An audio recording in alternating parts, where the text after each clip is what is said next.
Bien, hermanos, Dios les bendiga a todos.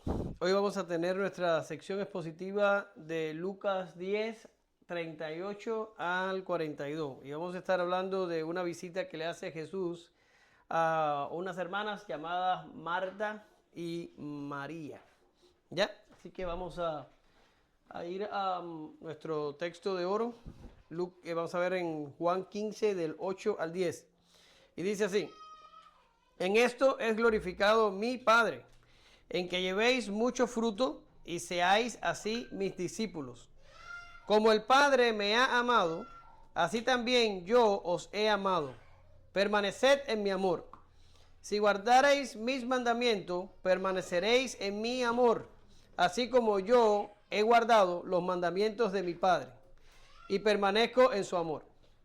Te damos gracias, Señor, en esta mañana. Bendice tu pueblo. Santifícanos a través de tu palabra y que podamos aprender y practicar lo que tú tienes preparado para nosotros en la mañana de hoy. En el nombre de Jesús. Amén. Gracias, Señor. Bien, en nuestro último encuentro estuvimos viendo la grata enseñanza sobre quién es nuestro prójimo. Lucas nos relata que Jesús advirtió que no debemos elegir a nuestro prójimo desde una posición de ventaja, sino desde una de vulnerabilidad. Y así ser compasivos con todo el que nos necesite. Esto exactamente fue lo que Dios hizo por nosotros cuando Él vino, o Jesús vino, más bien el Hijo fue el que vino, y se encarnó para poder salvarnos. ¿Ya? Él bajó a nuestra posición de vulnerabilidad y nos ayudó. ¿Ok? En la mañana de hoy vamos a tener otra importante lección que sin duda nos ayudará en estos tiempos convulsos que vivimos. Hablaremos de la visita que Jesús le hizo a dos hermanas y donde conoceremos que establecer prioridades y saber qué es lo verdaderamente importante es beneficioso para nuestras vidas y para la iglesia. Dicho esto, vamos al contenido y vamos a estar viendo en el verso 38. Marta recibe a Jesús. Vamos a ver en el verso 39 al 40, dile que me ayude. Y vamos a ver en el 41 al 42, una sola cosa es necesaria. ¿Ya está? Eso es lo que vamos a estar viendo si Dios nos lo permite. Nos vamos como los textos son cortos, hoy no voy a poner a leer a nadie, yo voy a leerlo todo. Vamos a ver el primero, dice: aconteció que yendo de camino entró en una aldea y una mujer llamada Marta le recibió en su casa. Lo primero que tenemos de importancia en este texto es que Jesús entró en una aldea. Ahora, si nos vamos al evangelista Juan, la aldea es Betania. Y esta aldea se encontraba muy cerca de Jerusalén. Entre Betania y Jerusalén hay unos 3 kilómetros. No llega a las 2 millas. Están muy cerca una de la otra. Y hemos estado diciendo que todo lo que vamos a estar viendo en lo que resta de Lucas es el largo viaje de regreso a Jerusalén, desde Galilea hasta allá. Y en Jerusalén el Señor va a ser muerto por los sacerdotes y el sistema romano. Quiere decir, lo que tenemos que ver en esta mañana es que Lucas no está usando esta historia cronológicamente. Es imposible que Jesús haya llegado tan rápido a Betania. Ya Betania está a las puertas de Jerusalén. Quiere decir, lo que creen los comentaristas, y yo creo que están en lo correcto, es que Lucas está usando la historia por su contenido y no lo está haciendo cronológicamente. Quiere decir, la historia está sacada de su tiempo y Lucas la adelantó porque quería terminar con una enseñanza en esto que él está relatando. Y ahí tenemos que acordarnos del concepto, del contexto. Y como sé que ustedes a lo mejor ya se les olvidó en qué contexto estamos, vamos a hablar un poquito del contexto. ¿Qué estaba pasando? El Señor, este es el contexto inmediato, el Señor había enviado a 70 o 72, dependiendo de la interpretación que usted quiera escoger, y los mandó a predicar a las aldeas vecinas. Estos 72 fueron y regresaron, y cuando regresaron, todo esto ya lo vimos en las semanas pasadas, los meses pasados. Cuando regresaron gozosos y le dijeron: Señor, aún los demonios se nos sujetan en tu nombre. ¿Verdad que sí? ¿Se acuerdan de todo esto? ¿Y qué fue la respuesta del Señor? ¿O cuál fue la respuesta del Señor? El Señor les dijo: no se gocen en que los demonios se os sujetan o que los demonios les obedecen, gócense de que sus nombres están escritos en los cielos. El Señor le dio un giro dramático a la historia y les dijo que lo único que importa es que nuestros nombres estén escritos en los cielos. ¿Ya? Y el Señor irrumpe, ¿se acuerdan? En una alabanza, en una doxología, y le dice: te alabo, Padre, porque estas cosas tú las escondiste de los sabios y de los entendidos, y entonces las revelaste a los niños. ¿Ya? Y inmediatamente el Señor hace esto. Lo interrumpe un escriba, que es del grupo de ¿quién? De los sabios y de los entendidos. Le hace una pregunta para probarle y le dice: ¿haciendo qué cosa heredaré la vida eterna? Ya esto lo vimos, ¿se acuerdan? Y entonces este hombre, que Jesús no tenía muchas intenciones de tener una conversación larga con él, le termina preguntando: ¿quién es mi prójimo? El Señor le enseña la parábola que estuvimos viendo la última vez que yo prediqué. Y en esa parábola Jesús enseña quién es nuestro prójimo. ¿Ya? Ahora, Lucas necesita cerrar la historia y lo hace con la historia de Marta y María en la visita que Jesús le hace. Lo va a ver usted a lo largo del sermón. Se va a dar cuenta por qué Lucas necesitaba cerrar con esto. Y por eso Lucas, básicamente para terminar este ciclo de enseñanza, él toma la historia, la saca de su momento y la pone acá. ¿Ya? Por tanto, ¿qué tenemos que entender de todo lo que acabo de explicar? Que la historia que vamos a ver hoy no ocurrió en el momento ocurrió más adelante, pero Lucas la trae fuera de la cronología. ¿Ya? Eso es lo único que necesitamos saber sobre el tiempo de la historia. Ahora, lo segundo que tenemos que ver es que le recibió en su casa. ¿Quién le recibió en su casa? Le recibió en su casa Marta. Por tanto, si el texto está diciendo que Marta la recibe, pues Marta es la anfitriona. Y si Marta es la anfitriona, pues Marta es la dueña de la casa. Y si Marta es la dueña de la casa, probablemente Marta sea la hermana mayor. Todo esto lo sacamos de que el Señor menciona a Marta en primer lugar. Ahora, ¿se acuerdan ustedes que Marta y María tenían un hermano? ¿Se acuerdan? Lo tenía. Sin embargo, en esta historia el hermano no pinta para nada. ¿Alguien se acuerda de quién era el hermano de Marta y María? Espera, no digan nada. A ver, Aisef. Es imposible que lo supiera. No levantes la mano para tirar piedras. ¿Alguien sabe verdaderamente quién era el hermano? ¿Quién? Lázaro. Lázaro, el que se murió y Jesús lo resucitó. ¿Ya está? Ahora, no se menciona. ¿Por qué no se menciona? Porque efectivamente Lucas no está interesado en todos los detalles de la historia. Por ejemplo, no está interesado en el tiempo que ocurre, no está interesado en que Lázaro sea un hermano, no está interesado en nada de esas cosas. Está interesado en lo que Jesús y Marta conversan más adelante. Por tanto, en esta historia vamos a tener una pila de detalles que se los vamos a tener que pedir prestados a Juan, el evangelista, que habla mucho más acerca de todas estas cosas. Pero por el momento, Marta es la anfitriona, la casa es de ella, y ella probablemente fue la hermana mayor de este grupo. Por tanto, al ser la anfitriona, ella se tomó tan en serio las responsabilidades que conllevan en recibir invitados en los tiempos de Jesús. En los tiempos de Jesús, las normas culturales y las costumbres con respecto a la hospitalidad y la recepción de invitados era todo un desafío y estaban llenas de una serie de cosas que tenía que suceder cuando tú recibías a una persona en tu casa. Era todo un lío. ¿Ya está? De hecho, Jesús había sido recibido, y ya esto lo vimos en Lucas 7, del 44 al 46, Jesús había sido recibido por un fariseo, alguien que supuestamente debe saber, fue recibido en su casa, donde fue invitado, y Jesús le regaña, o más bien vamos a cambiar eso y vamos a decir, le expresa su inconformidad por la forma en que fue atendido. Por tanto, la sociedad de Jesús establecía parámetros bien rígidos acerca de cómo debían ser tratados los invitados en una casa. Y miren lo que dice el texto, es lo que tengo aquí en la diapositiva. Dice: y vuelto a la mujer, dijo a Simón: ¿ves esta mujer? Y escuchen: entré en tu casa y no me diste agua para mis pies, mas esta ha regado mis pies con lágrimas y los han jugado con sus cabellos. No me diste beso, mas esta, desde que entré, no ha cesado de besar mis pies. no ungiste mi cabeza con aceite, mas esta ha ungido con perfume mis pies. ¿Se da cuenta? Quiere decir, llegaba un invitado a la casa y había que lavarle los pies. ¿Por qué? Porque no se usaban zapatos cerrados como usamos nosotros en la actualidad. Se usaba más o menos lo que Martín trae hoy. Quizás no así, pero con un poco de correas y cosas. Y caminaban por tierras no pavimentadas, donde se ensuciaba de polvo los pies. Por tanto, cuando llegaban gente a las casas, lo que hacían era que generalmente tenían a alguien, a un esclavo, a la persona de más baja condición, la tenían y la ponían a lavar en los pies a los invitados. También le besaban, le daban un beso y también le ponían aceite en la cabeza.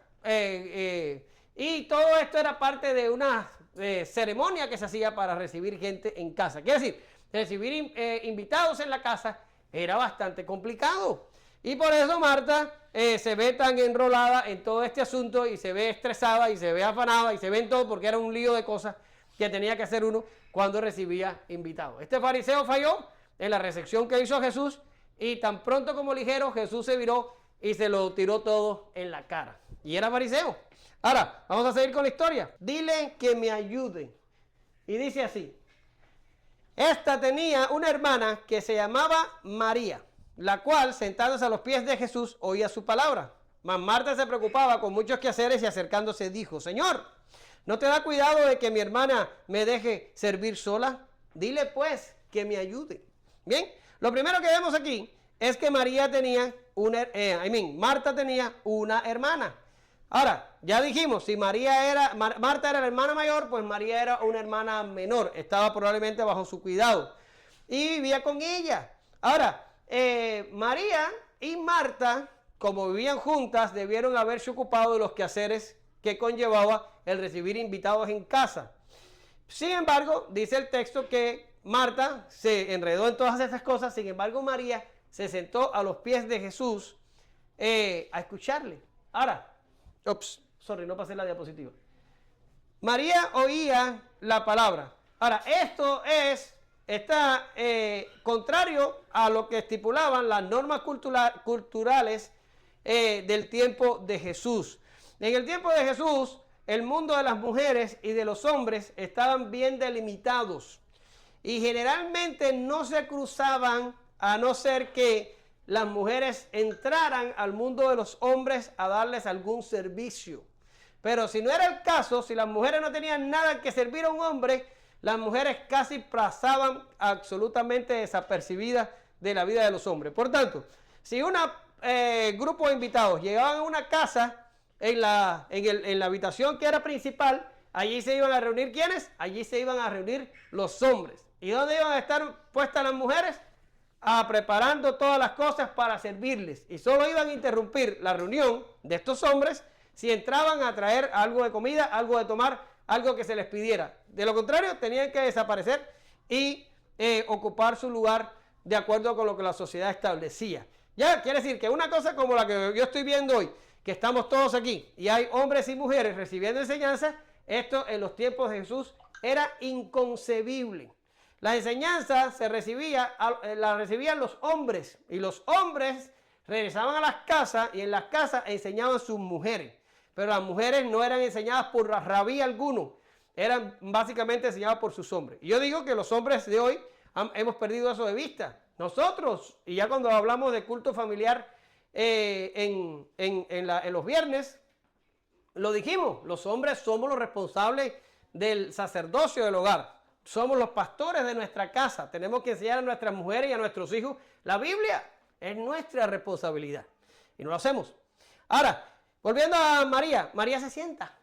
Se sienta a los pies de Jesús a aprender. Ahora, que María se sentara a los pies de Jesús a aprender, esto significa que ella estaba ocupando la posición de un discípulo. Era inconcebible. Jesús tenía mujeres que le seguían, pero sus discípulos eran hombres, no mujeres. Las mujeres no eran discípulos de ningún rabí. Que ella se sentara allí era bastante revolucionario, era algo bien difícil de digerir para una persona de ese tiempo. Pero peor aún, que Jesús no le haya dicho absolutamente nada. Yo pongo en el estudio lo siguiente, lo que estaba haciendo María era muy revolucionario, pero que Jesús lo haya permitido es disruptivo. ¿Qué quiere decir esto? Que rompe con todas las normas de la sociedad de su tiempo. Ahora, esto es una cosa que a Jesús nunca le preocupó. Y nosotros los creyentes, de alguna manera, nos hemos olvidado de que el evangelio, el reino de Dios, es supracultural y contracultural. ¿Qué quiere decir? Está por encima de la cultura y contra de ella, en contra de la cultura. No puede venir la cultura a decirnos a nosotros, los creyentes, cómo nosotros tenemos que vivir. Nosotros vivimos conforme a lo que dice la Escritura. Y por la cultura ser opuesta a la ley de Dios, entonces nosotros vamos casi contra la cultura.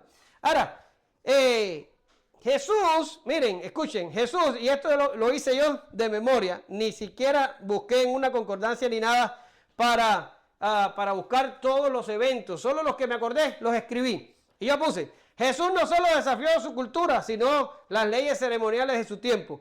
El Señor comió con recaudadores de impuestos, tocó a un leproso y un cadáver, el hijo de la viuda de Naín, conversó con una samaritana, recogió espigas en día de reposo, sus discípulos, y en ocasiones ellos, los discípulos, no se lavaban las manos antes de comer. Y todas estas, por solo mencionar las que yo recuerdo, rompían con las culturas y las costumbres de su sociedad.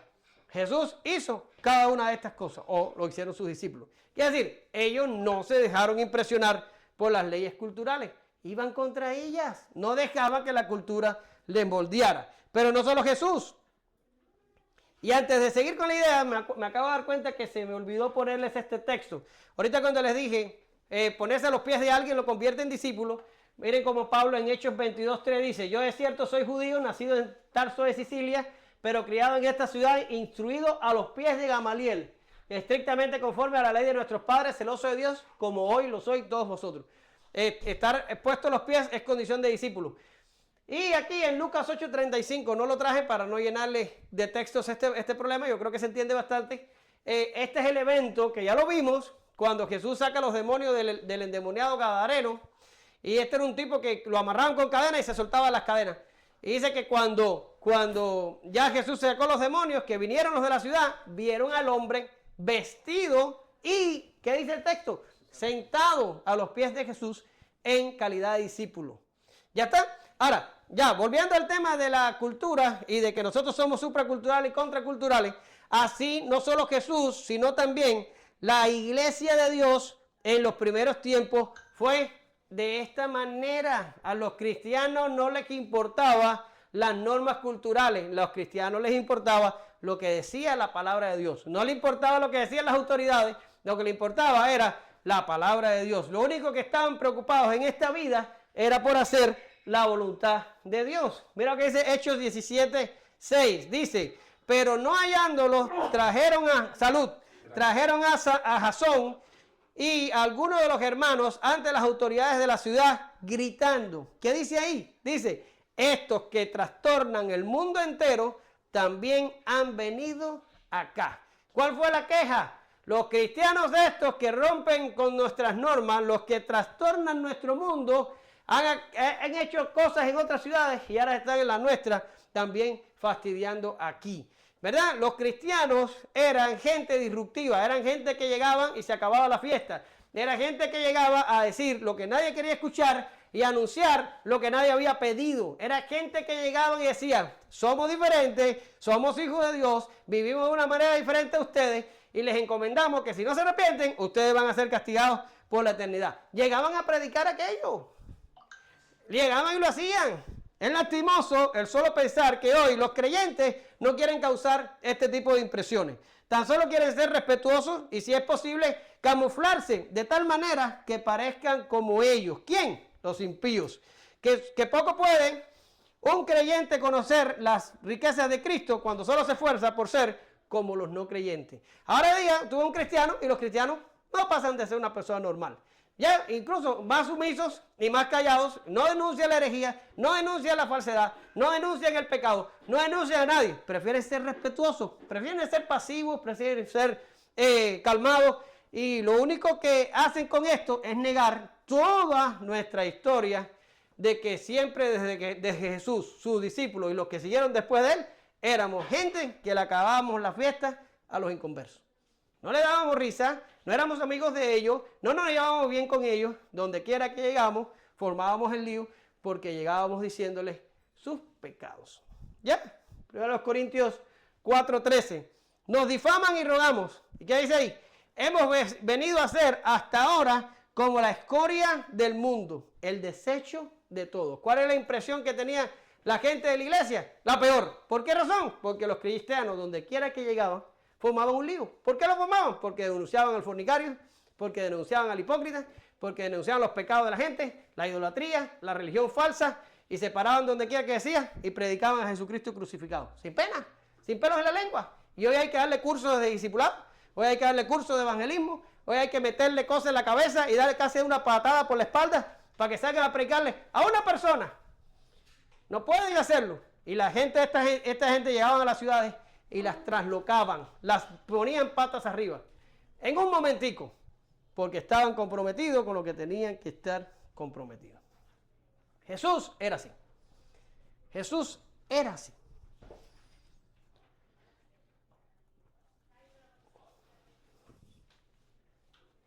Marta estaba ocupada. Ahora, quiero que entiendan algo. Este estudio no se trata de una mujer equivocada y una mujer en lo correcto. No, no se trata de eso. Y ahorita vamos a hablar de eso. Esto se trata de una mujer que estaba haciendo lo que requería la cultura y lo que requería la costumbre. Quiere decir, esto se trata de una mujer que estaba haciendo lo correcto. ¿Ya? Esta mujer no estaba cometiendo pecado. Esta mujer no estaba haciendo algo censurable ni criticable. Esta mujer estaba haciendo lo que tenía que hacer. Si yo llego por ejemplo, el otro día que fuimos a casa de Martín a comer enchiladas. Llegamos y ¿dónde estaba Diana metida? Diana estaba metida en la cocina, donde tenía que estar. Imagina que yo hubiera llegado y Diana hubiera estado perfumada y peinada en la sala y hubiera llegado y hubiera Martín y Alex cocinando. Y yo, como que algo raro está pasando aquí. Ya, hubiera sido un poco como, ok, something is wrong here. Pero llegué y llegué a donde estaba, en la cocina. Y no es que las mujeres no puedan salir de la cocina, pero se espera que si alguien tiene que cocinar, va a cocinar las mujeres. A veces cocino yo y no pasa nada. A veces me imagino que también cocina Martín. Pero lo normal es que la mujer cocine. Bueno, pues aquí tenemos una mujer haciendo lo normal. ¿Qué estaba haciendo ella? Atendiendo a los invitados. ¿Qué estaba haciendo ella? Atareada con todos los quehaceres. Pero ¿cuál es el problema?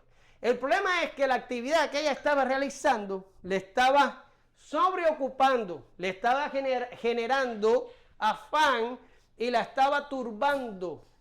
Quiere decir, lo que ella estaba haciendo no le estaba haciendo bien a su alma, le estaba haciendo mal.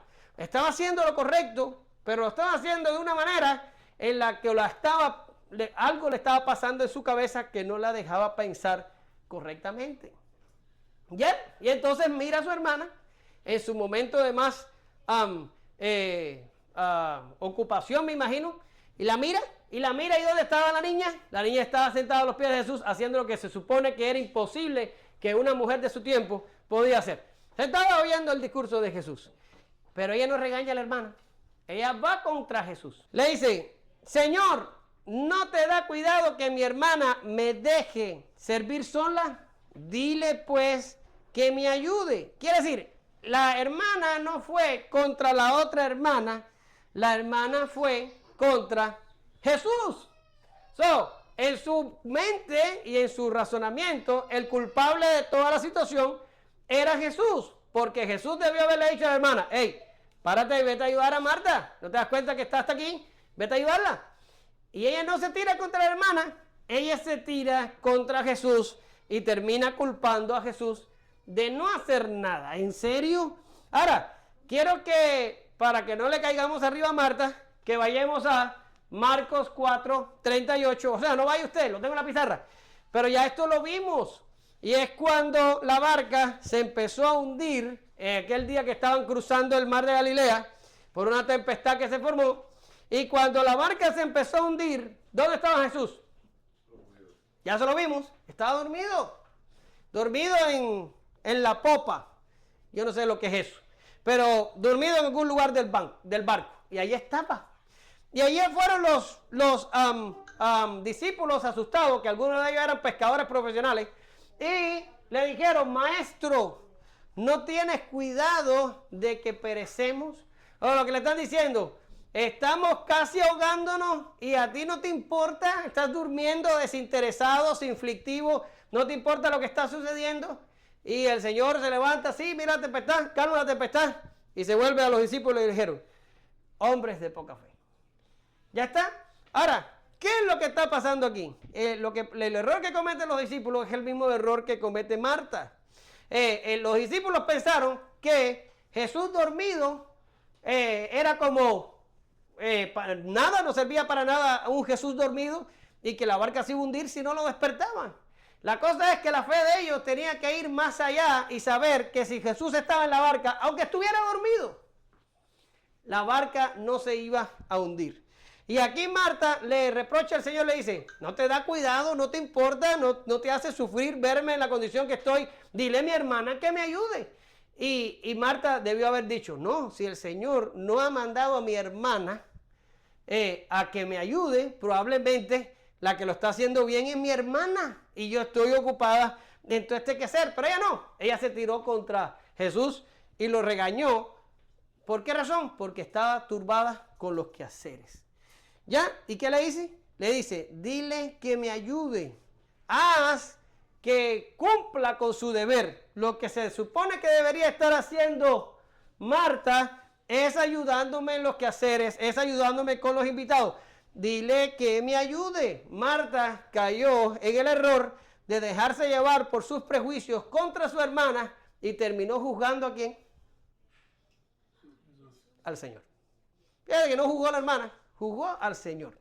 Esto es algo tremendamente importante de ver. Mira lo que dice Romanos 14:4. ¿Tú quién eres que juzgas al criado ajeno? Para su propio Señor está en pie o cae, pero estará firme porque poderoso es el Señor para hacerle estar firme. ¿Qué quiere decir aquí? Quiere decir que Marta tenía que haber dejado las cosas como están. Ella tenía dos opciones, seguir sus quehaceres o dejar los quehaceres y venir a pararse a la orilla de María. Pero contrariar al Señor y culparlo por la situación de ella fue tremendamente inoportuno. Ahora, esto fue lo que le estaba pasando a Marta. Ahora vamos a ver qué es lo que le pasa cuando el Señor le responde. Dice, respondiendo Jesús le dijo, Marta, Marta, afanada y turbada estás con muchas cosas, pero solo una. ¿Se da cuenta el contraste?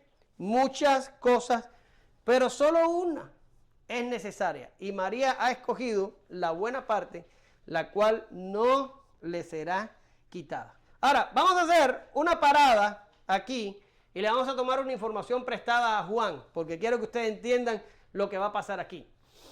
Juan dice en Juan 11:5, no se lo traje, pero lo dice, que Jesús amaba a Marta. Quiere decir, Jesús sabía que Marta era una creyente, igual que su hermana María. Lo que está pasando aquí no es una persona incrédula que merece juicio y Jesús le va a corregir, como le pasó al escriba.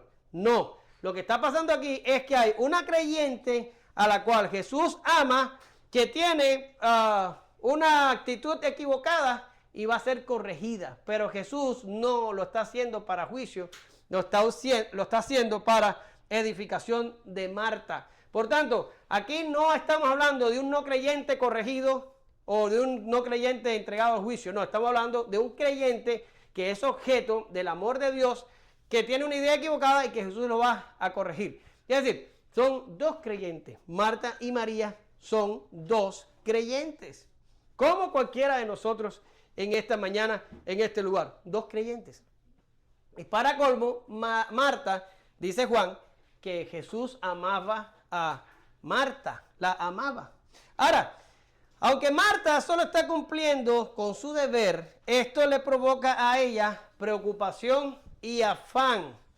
Y al hacerlo se convierte en una carga pesada de llevar. La obligación la abruma y siente que no puede sola. Y yo pongo aquí, no hay bendición para este tipo de trabajo. Está tan turbada que no sabe distinguir cuándo parar. Y escucha, mis queridos, cuando lo que tú estás haciendo te está generando estrés y se está convirtiendo en una carga difícil de llevar, esa no es la voluntad de Dios para tu vida. No lo es. Voy a poner un ejemplo. ¿Cuál sería una responsabilidad mía como padre, como cabeza de esta familia? Suplir las necesidades materiales de mi hogar. Esa es mi responsabilidad. Sin embargo, esta responsabilidad no me puede crear afán y ansiedad. No puede. ¿Y qué pasa si lo hace? Bueno, pues es tiempo de parar y decir, algo está pasando mal en mi vida que tengo que corregir para que esto empiece a funcionar. Porque uno no puede hacer el bien y generarle afán y ansiedad. No sé si entiende lo que te estoy diciendo. Si tú cometes pecado y el Espíritu Santo te hace sentir como que, hey, y si lo hiciste el mal y tú te sientes mal por haber pecado, eso está bien. Pero tú no te puedes sentir mal por hacer lo que es correcto. ¿Entiendes lo que estoy tratando de transmitir? Si tú estás haciendo algo bueno y eso te está cargando la cabeza, eso no te deja dormir por las noches, eso te está abrumando y te estás sintiendo como Marta, que nadie quiere y que nadie le importa y que no hay, ni siquiera el Señor te ayuda, tienes que parar. Tienes que parar y tienes que decir, algo está pasando aquí, que esto está mal. Esto está mal. Mira lo que dice aquí. Dijo luego a sus discípulos, por tanto os digo, no os afanéis por vuestra vida, qué comeréis, ni por el cuerpo que vestiréis. Mira Filipenses 4:6, por nada estéis afanosos, sino sean conocidas vuestras peticiones delante de Dios en toda oración y ruego, con acción de gracias. ¿Cuál es el asunto aquí? ¿Cuál es el kit? El kit aquí es el equilibrio. ¿Lo ven? El equilibrio. Y al final vamos a hablar de eso. No podemos dejar que nuestras actividades seculares nos inunden la vida, que no tengamos tiempo para ocuparnos de lo importante. Tenemos que lograr que nuestra vida esté equilibrada.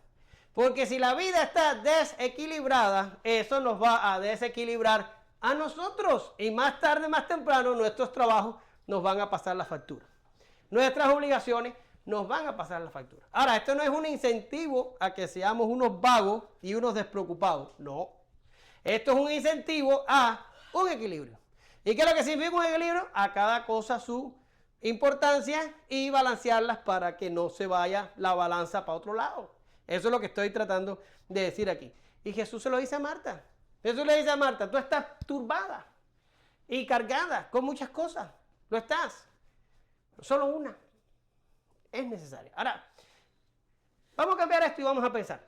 En el huerto del Edén, cuando Dios le dio mandamiento a Adán, ¿cuántos mandamientos le dio? Le dio uno. ¿Se da cuenta? Le dio uno. ¿Qué pasó? ¿Lo cumplió? No lo cumplió. Ahora tenemos más de un mandamiento. ¿Ya? Pero en el huerto del Edén, ¿cuántas tentaciones había para Adán? ¿Cuántas? Desde afuera, no desde adentro, no tenía naturaleza pecaminosa. Una. La tentación que pudiera significar que el árbol era bueno para la vista y que daba ganas de comérselo. Una. ¿Cuántas tentaciones tenemos ahora? Cientos. Fuera, dentro, hasta dormido pecamos. ¿Ya? Se ha convertido todo esto en un problema. Y Jesús ahora está invirtiendo el pensamiento y le está diciendo, estás preocupado por muchas cosas y estás ocupado en mucho. ¿Cuántas cosas son importantes? Una. ¿Te das cuenta de lo simple que puede ser nuestra vida? ¿Te das cuenta? Si yo les pidiera a ustedes, no lo hagan, por favor. ¿Cuántos se sienten estresados hoy, aquí, de los que están conmigo? Yo estoy seguro que iban a levantar la mano más de la mitad de la iglesia. De los que se sienten estresados. Más de la mitad. Y Jesús te está diciendo, solo una cosa es necesaria. Simplifica tu vida. ¿Por qué tienes que ser tipo mulo? Espero que no te esté ofendiendo. ¿Sabes lo que es el mulo? Probablemente estoy ofendiendo a los mulos. Un mulo es como un bichito de carga, que tú le pones cosa y cosa y cosa y cosa y él carga todo lo que tú le pongas. No somos mulos, somos hijos de Dios. Y Jesús te dice, Deja de ocuparte. Solo una cosa es necesaria. Solo una cosa es importante. Es una. ¿Quién no quiere ser cristiano? Solo una cosa es necesaria. Solo una. Qué vida más sencilla, qué vida más tranquila, qué vida más pasiva. El tener solo una cosa que importa. Y vino una voz desde la nube que decía: este es mi hijo amado, a él oíd. Y mira lo que dice Lucas 11:28. Y dijo: antes bienaventurados todos los que oyen la palabra de Dios y la guardan. Ya hablamos de la transfiguración. ¿Ya? ¿Y qué es lo que oyeron aquellos tres que andaban con el Señor ese día? Una voz del cielo que le decía: este es mi hijo amado en el que me complazco. Óiganlo. ¿Ya? ¿Qué es lo importante? ¿Cuál es la única cosa importante en esta vida? ¿Cuál es? La palabra de Dios. Escuchar a Jesús. Escuchar sus mandamientos, oírlos, obedecerlos. Esto era lo que estaba haciendo María. Y era lo que necesitaba Marta. ¿Por qué razón? Vamos a regresarnos al escriba. ¿Haciendo qué cosa heredaré la vida eterna? ¿Haciendo qué cosa? Jesús dice, solo una es importante. No podemos hacer cosas si no sabemos qué es lo que tenemos que hacer. No sabemos qué camino tomar, qué decisión tomar, qué proyecto empezar, si no sabemos lo necesario primero. Primero tienes que tener cosas en tu cabeza metida para que eso te ayude a resolver el resto del crucigrama. ¿Ya? Y en la transfiguración, Dios desde los cielos se toma el trabajo de decirle a aquellos tres discípulos: óiganlo, oigan a Jesús. Y vamos a ver muy pronto a Lucas 11:28. Y a este mismo es Jesús diciendo: son bienaventurados los que oyen la palabra de Dios, los que oyen. Primero tienes que oír para que después puedas guardar. Primero tienes que aprender para que después puedas aplicar. Primero tienes que alimentarte para que después pueda funcionar. Pero si no haces lo primero, lo demás deja de funcionar adecuadamente. ¿Qué quiere decir? Si la Biblia no nutre tu vida, el resto de tu vida es un desastre. Lo quieras o no, es matemático. ¿Quieres quieres probar que es cierto? Deja de leer la Biblia, de estudiar la Biblia, déjate de someterte a los medios para que tú veas lo que se convierte tu vida. ¿Quieres retomarlo al revés? Bueno, pues empieza a nutrirte de la Biblia para que veas cómo todo empieza a cobrar sentido y todo se empieza a hacer más sencillo. Jesús lo decía: vengan a mí porque mi yugo no pesa. La carga mía no es pesada. Puedes llevar el yugo. ¿Por qué puedes? Porque si te alimentas de la palabra de Dios, vas a entender, vas a aprender a priorizar, vas a saber confiar, vas a saber esperar y la vida va a funcionar. Pero Jesús le dice: María ha escogido la mejor porción. Esa sería una traducción más directa.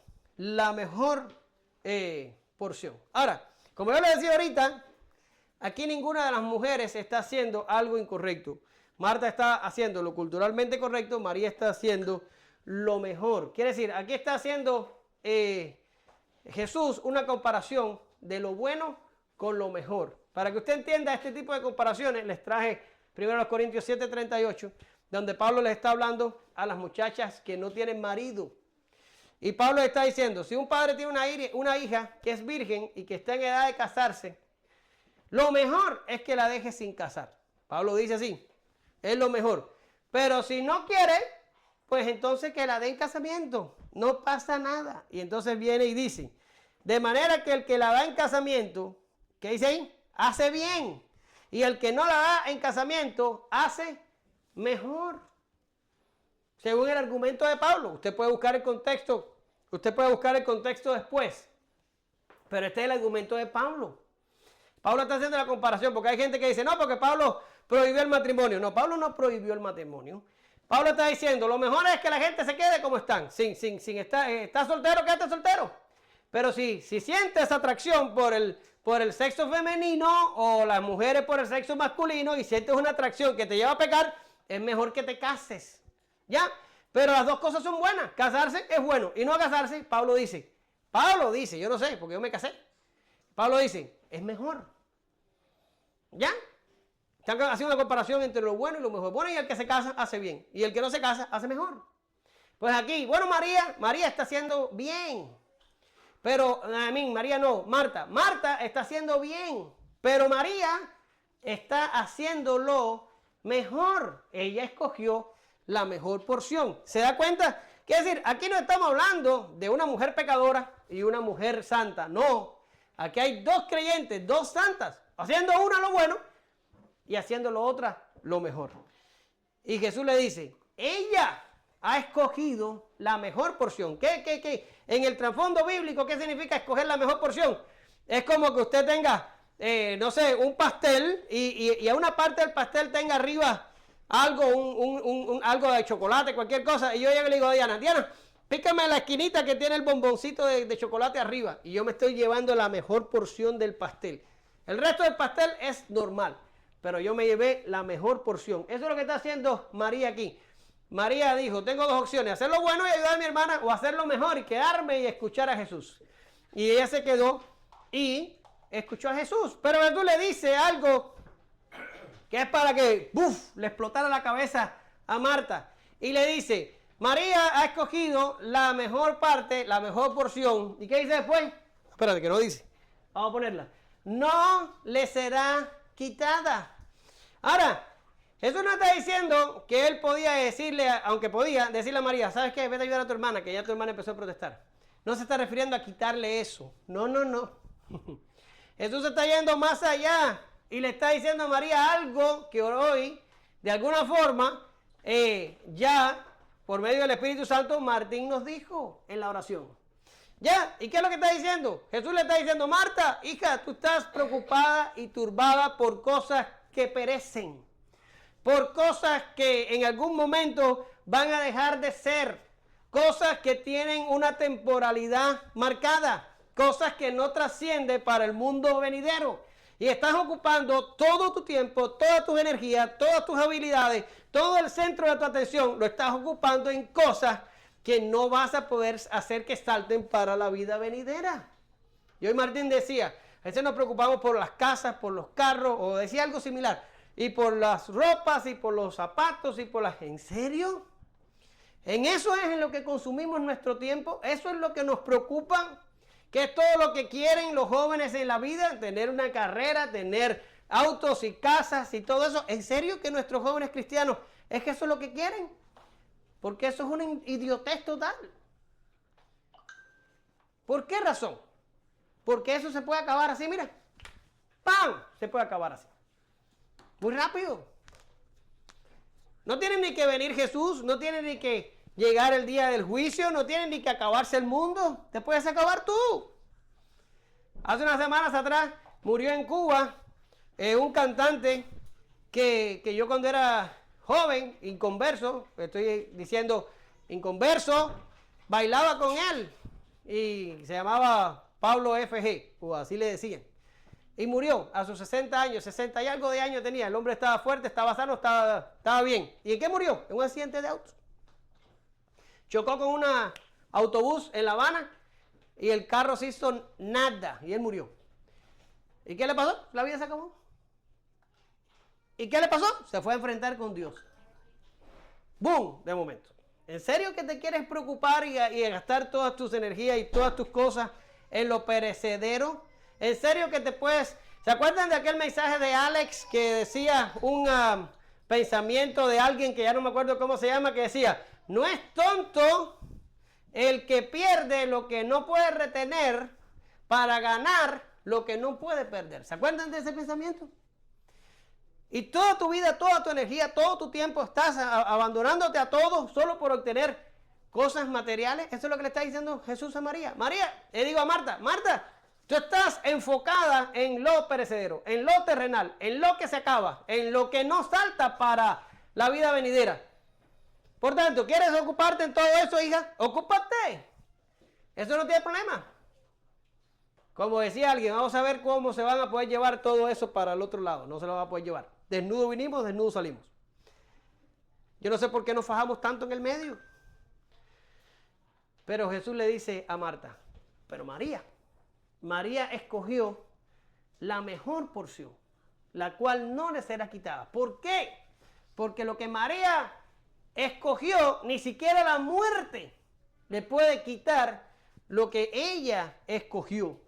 Ni siquiera la muerte. Juan 6 del 68 al 69 le respondió Simón Pedro y le dijo, ¿a quién iremos? Tú tienes palabras de vida eterna y nosotros hemos creído y conocemos que tú eres el Cristo, el Hijo del Dios viviente. Lucas 21, 33. El cielo y la tierra pasarán, pero mis palabras no pasarán. Las palabras de Jesús no pasarán. Ni la misma muerte puede quitarnos las palabras de Jesús que hayamos nosotros logrado meter en nuestra cabeza. Eso es nuestro y nadie nos lo quita.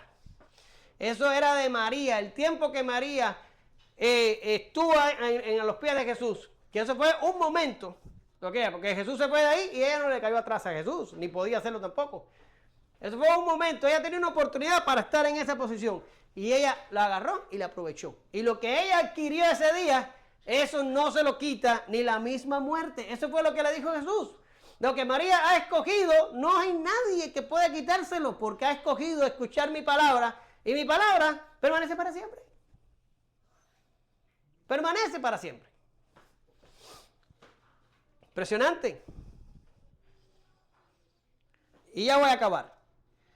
Por la importancia de todo lo que hemos hablado, quiero hacer una aplicación de principios. Quiero aplicar 3 principios que encuentro en esta historia a nuestras vidas directamente, para que usted se vaya para la casa clarito en la importancia de todas estas cosas que estamos hablando.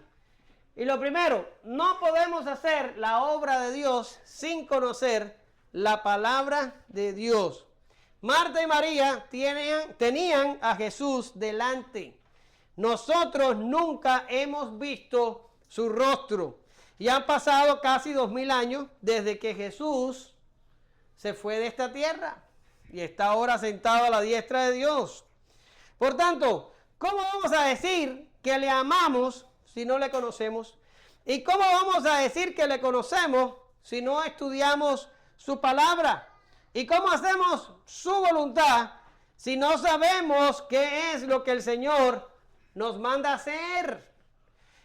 La Biblia es nuestro punto de partida, pero también es el punto en el medio, pero también es el punto final. La Biblia se tiene que convertir en nuestro diario vivir hasta que nos encontremos con Jesús en gloria, porque esa es la única fuente de información que tenemos acerca de Él. Cuando ustedes estaban tú aquí y ella allá, ¿qué era lo que tenían? La comunicación, ¿verdad? Era lo que había, no había más nada. Tú no te podías apretar un botón y desaparecer aquí y aparecer allá. O no podías estar en los mismos, en Mission y en allá en donde vivía Katie a la vez. No. ¿Qué es lo único que había? Comunicación. Era lo único que había. ¿Y cómo tú estableces comunicación con Dios hoy? Como decía Piper, ¿quieres escuchar la voz de Dios? O hay gente yendo a las iglesias, loco porque venga un profeta y les diga algo de parte de Dios. Yo te digo, ¿quieres escuchar la voz de Dios? ¿La quieres escuchar hoy, ahorita, ahora? ¿Quieres? Lee la Biblia en altavoz. Lee la Biblia en altavoz. Y esa es la palabra de Dios. ¿Cómo vas a ser un creyente si no hay comunicación? ¿Cómo vas a ser un creyente si no hay información de Dios en tu cabeza? ¿De dónde la vas a sacar? ¿Del primer loco que se para en YouTube a subir videos y a decir tonterías? No, tienes la Biblia. Tienes la Biblia. Tenemos también la palabra profética más segura, a la cual hacéis bien en estar atentos como una antorcha que alumbra en lugar oscuro hasta que el día esclarezca y el lucero de la mañana salga en vuestros corazones. ¿Qué está diciendo Pedro? Pedro está diciendo, tienes la palabra profética, tienes lo escrito, tienes la revelación escrita, que es más segura. Fíjate que si tú ves el contexto aquí, Pedro está hablando de su experiencia en la transfiguración. Y le está diciendo, nosotros estuvimos allí y vimos la nube y oímos la voz. Y después salió de lo que se experimenta, lo que se convierte en experiencia, Y le dice, pero tenemos la palabra profética más segura. Pedro está diciendo, más seguro que lo que nosotros experimentamos allí, y estuvimos allí, vimos la nube, vimos la voz.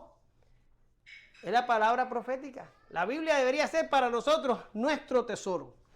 En vez de estar en el teléfono guanajeando el día entero, deberíamos estar leyendo más Biblia. Amaríamos más a Dios y obedeceríamos más a Dios. La Biblia se debería convertir en nuestro pan diario. Y pasamos trabajo para leer un capítulo del Nuevo Testamento al día, yo incluido. La Biblia debería ser nuestro punto de quiebre. Martín y yo tenemos algo que resolver. La Biblia debería ser nuestro juez y lo que la Biblia diga debería poner fin a toda controversia. Debería ser así. Y hay creyentes que tú le dices, mira la Biblia aquí, mira lo que dice ahí. Y se fajan contra eso. ¿En serio? La palabra de Dios. No podemos hacer la obra de Dios sin conocer a Dios. Yo te voy a decir, sin conocer la palabra de Dios. No puedes ser creyente. No vas a llegar ni al cielo de las nubes sin conocer la palabra de Dios. La segunda cosa. El cumplimiento de nuestras obligaciones debe ser fuente de gozo. Nuestra vida secular implica obligaciones, pero Dios nos enseña que confiemos en Él y no en nuestra fuerza, que esperemos por su provisión y no en nuestras habilidades. Hermanos queridos, la fe es un componente dinámico en la vida del creyente. ¿Qué quiere decir dinámico? Que no solo la fe nos sirve para salvarnos, sino para obtener todas las bendiciones que vienen de ser salvos. Por tanto, si Dios es nuestro Padre, deberíamos estar confiados en eso. Los niños no se preocupan porque haya comida en el refrigerador. ¿Usted ha visto algún niño algún día preocupado? Mira que Aiza pide peticiones aquí, ¿verdad que sí? Él pide peticiones hasta por Cuba. Nadie ora por Cuba en esta vida. Aiza ora. ¿Cuándo usted ha visto a Aiza decir un culto? Yo pido que se ore para que en el refrigerador haya comida. ¿Cuándo lo ha visto hacerlo? ¿Por qué no lo hace? Porque él sabe que papá se encarga. Él sabe, y papá está a cargo de eso. ¿Cuándo ha pedido? No, para que Dios provea para pagar la casa. Él no sabe ni dónde sale ese lío, pero él sabe que yo estoy a cargo. Él sabe. Tú tienes un padre a cargo. Si tú eres un hijo de Dios, tienes a tu Padre en los cielos a cargo. Déjalo que haga su trabajo. ¿Por qué te pones a afanarte, a fastidiarte, a estresarte, a reventarte, a flagelarte, de obtener cosas que te pueden venir más fácil? Con solo acercarte un poco más a Dios. ¿En serio? Solo una cosa es necesaria. ¿Qué más simple puede ser tu vida? Confiar que Dios suple, alivia nuestras cargas, elimina el estrés y nos santifica. Si cumpliendo con nuestras obligaciones nos sentimos como Marta, hay que parar y comenzar a prestar atención a la mejor porción. Ahora lo contrario, sigue estresado, problema tuyo. Fíjate que Jesús no le dijo a Marta, Marta, estás turbada, deja los quehaceres, ven aquí y siéntate al lado de María. Y empieza a escuchar lo que tienes que escuchar. Jesús no hizo eso. Pero Jesús tampoco cogió a María y le dijo, María, es verdad, tu hermana tiene razón, vete allá a ayudarla. Jesús no dijo eso tampoco. A cada cual la dejó en su condición. Y vamos a hablar de eso en el próximo punto. Por tanto, ¿qué quieres? ¿Fastidiarte? ¿Trabajar? ¿Flagelarte? ¿Vivir como un esclavo? ¿Quieres? Pues dale. El Señor no le dijo a Marta que dejara actuar así. Pero no te quejes, no llores, no vengas después a decirme. Solo una cosa es necesaria. ¿Ve lo que dice acá abajo? ¿Dónde está? Acá arriba. En lugar de lo cual deberías decir, si el Señor quiere, viviremos y haremos esto o aquello. ¿Verdad? Si el Señor quiere, irás, o si el Señor quiere, te quedarás. Ninguna de las dos cosas te puede generar ansiedad. Porque el Señor es tu Padre. O lo contrario, no es Padre nada. Lo tercero, y esto es muy importante que lo entendamos en la clase de hoy. Quien juzga por prejuicios a su hermano, juzga a Dios. Fue lo que le pasó a Marta. No se tiró contra María, se tiró contra Jesús.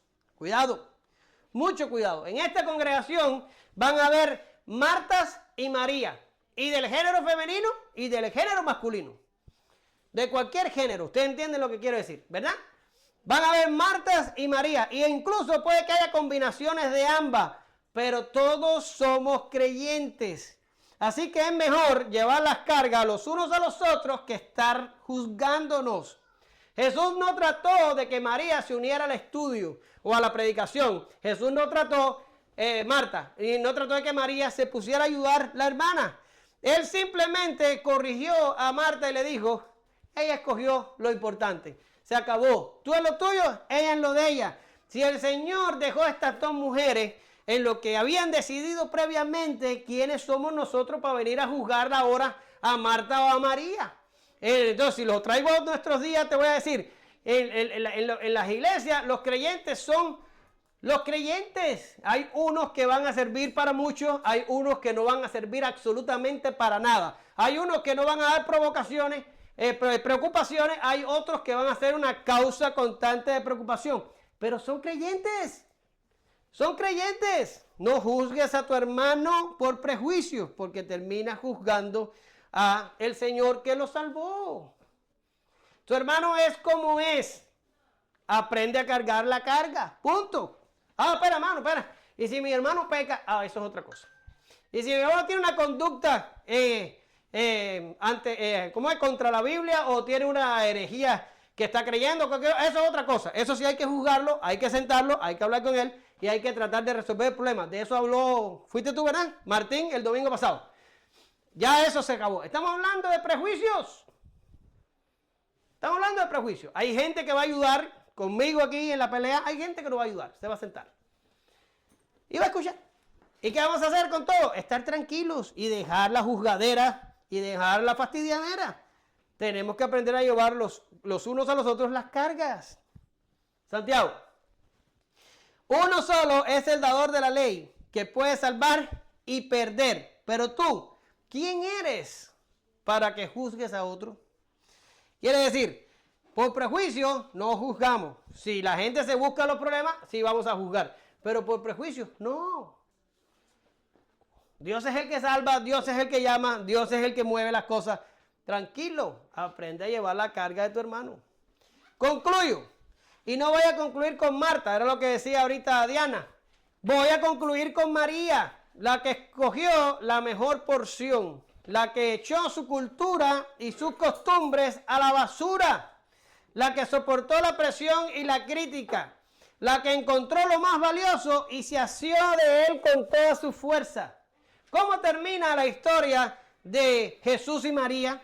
Juan nos relata que María derramó sobre Jesús, un poco antes de su muerte, un perfume, escuche, que costaba el equivalente a casi un año de trabajo. 300 denarios costaba el perfume. Y un denario era lo que usted ganaba en un día de trabajo. Quiere decir, usted tenía que trabajar 300 días para comprarse un perfume como ese. Y María vino y lo derramó completamente sobre Jesús. Estoy hablando de Juan 12, del 1 al 8. Mateo y Marcos relatan que Jesús prometió que se hablaría de los hechos de ella donde quiera que llegara el evangelio. Este es el legado de los que tienen por único tesoro al Hijo de Dios. María obtuvo que Jesús dijera, se va a hablar de esta donde quiera que este evangelio sea predicado. ¿Y quién habla de Marta? Nada. Si habla algo de Marta, es que se quejó y que le echó la culpa al Señor. Pero María derramó algo precioso sobre Jesús. Jesús dijo, déjala, me ha hecho esto para mi sepultura. Quiere decir, solo el legado de aquellos que tienen a Jesús por valioso, perduran. No te dejes enredar con los afanes de esta vida. Lee la palabra. No desees lo que los impíos, ni quieras lo que ellos. Medita en la palabra. Enfrenta tus problemas con confianza. Espera en la palabra. Anhela conocer cada día más a Dios para que puedas amarle a cada minuto. Estudia la palabra. Llena tu mente de la palabra de Dios y no te quites nunca de los pies del Maestro. Te damos gracias, Señor, en esta mañana. ¿Cuánto necesita Primera Iglesia Bautista Confesional de McAllen? Creyentes que no quieran nada más en este mundo que a ti, Señor. que no persigan nada más en este mundo que tu palabra y que no quieran otra cosa más que conocerte a ti cada día más, amarte más, servirte más, hacer más tu voluntad. ¿Cuánto lo necesitamos? Lo necesitamos desesperadamente, Señor. Pero tenemos en medio nuestro Martas y María. Ayúdanos a amarnos nosotros los unos a los otros, a aceptarnos como somos, a llevar las cargas y a no caer en críticas y en juzgarnos unos a otros, porque a la larga terminamos juzgándote a ti, que por tu gracia tú has derramado tu salvación sobre cada uno de los que aquí estamos. Ayúdanos, Señor, a buscar estas cosas. Ayúdanos a mirar por encima del sol. Ayúdanos a ver que solo una cosa es necesaria. No tenemos que vivir con afanes, no tenemos que vivir con preocupaciones, no tenemos que vivir de esa manera como viven los demás impíos. Podemos vivir confiados y centrados en tu palabra. Ayúdanos. Por Jesucristo, en el nombre de Jesús. Amén. Gracias, Señor.